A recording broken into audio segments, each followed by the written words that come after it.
obligations. That's the way you avoid the game of find the seller. Why undated?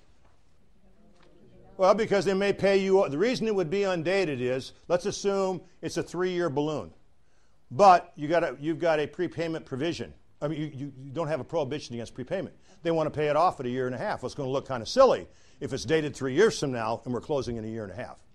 I mean, what you do is in your escrow instructions, you would direct the escrow agent to fill in the date of the deed. Now, it's still going to bear a signature in a notary public of whatever today is, June 16th, 2009. That doesn't matter. All right? We just, for the date, the effective date of the deed, when the escrow agent receives evidence, whatever that evidence is going to be, that the vendee's performed in full, they insert the date, they release it to the vendee. In the interim, if either one of the sellers... Wait a minute. We can't do this. Go ahead. In the interim, if either one of the sellers has passed away, is there an issue? It works for that. Okay. The question is in the interim, if one or more of the sellers has passed away, is that what you're saying? What does that do? Yes, it makes the deed no longer workable. Okay, because the deed hasn't been delivered yet and the grantor is dead. And that makes delivery difficult. Well, you'd end up getting a deed from their estate. All right. Well, again, another one of the complications. But it's really no different if you had a binding purchase agreement in place on a property, seller had a heart attack and dropped dead, you still got a binding obligation, you just got to get a deed from the estate. It's just another wrinkle that we all enjoy taking care of. I say that facetiously, but transfer taxes. Again, in the land contracts we've done, there's always been a concern of the seller's willingness to pay the transfer taxes, assuming you're paying them at the end of the land contract. One way to address that is if you are a buyer, you are going to know what those transfer taxes are the date you close, because they're calculated on the amount in the land contract. Even if you're paying them 4 years later, it's calculated on the land contract amount. You can put a provision in here that indicates the buyer will pay the transfer taxes and the buyer will receive a credit against the final payment or payments in the amount of those transfer taxes. Easy way to handle it, if that's the way you want to do it. Now, there is an issue that came up this morning that, again, we're revisiting land contracts after 20-some years, and Proposal A came in 1994, and we haven't done a lot of them. But when is the transfer tax payable? We're going to talk about a memorandum of land contract here in a minute, and that gets recorded with the Register of Deeds. The Supreme Court in the Lake Forest Partners case indicated the transfer tax becomes payable upon the first instrument recorded evidencing the transaction. So it may well become payable when you record the memorandum of land contract, which then changes the whole timing, and we're not worried about the seller's incentive because they're getting paid essentially the date of closing. So I'll just toss that out there, otherwise I'll forget to talk about it. Now, paragraph 8. This is probably not a neutral position, a neutral provision, but it's in every land contract I've ever seen. And that addresses the situation where, okay, I'm going to buy your house on land contract. You have sized me up, you've checked my background, and despite all of that, you're going to sell it to me anyway. And I'm making payments to you. Now I decide I want to sell it. Okay? So I want to do one of two things. I want to sell it on land contract to somebody else, or if I owe you $150,000, I want to sell it to this person for $190,000, and what I want to do is have them pay me $40,000 at closing and assign my vendee's interest to them. Okay? Well, you don't know these people over here. You haven't made any determination as whether they're creditworthy or not, whether they're house trained or not, whether you think they're going to take good care of the property, any of that stuff. So that's where paragraph 8 comes in. And basically it says if the purchaser wants to sell it or sign the land contract, they must have the seller's approval.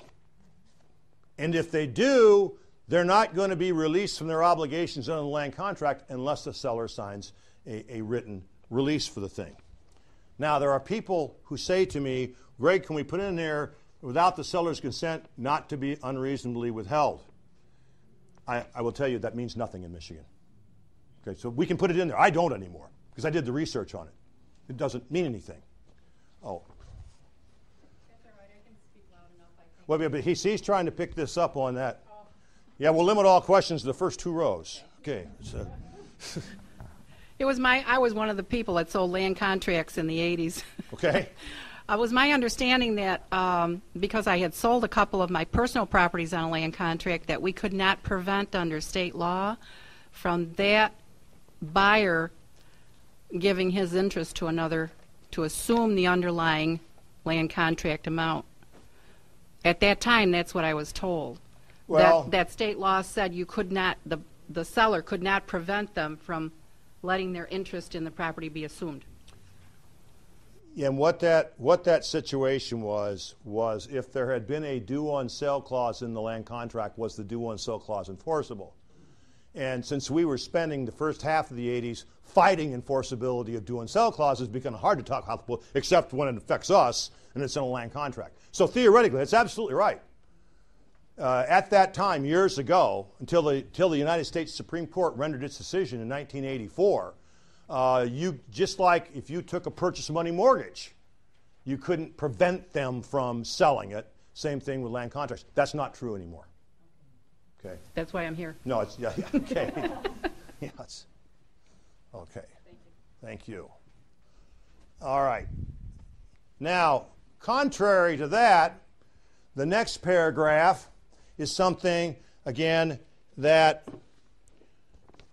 it doesn't appear neutral, but it is neutral. And that is the seller reserves the right to go out and borrow money against the property they have sold to you.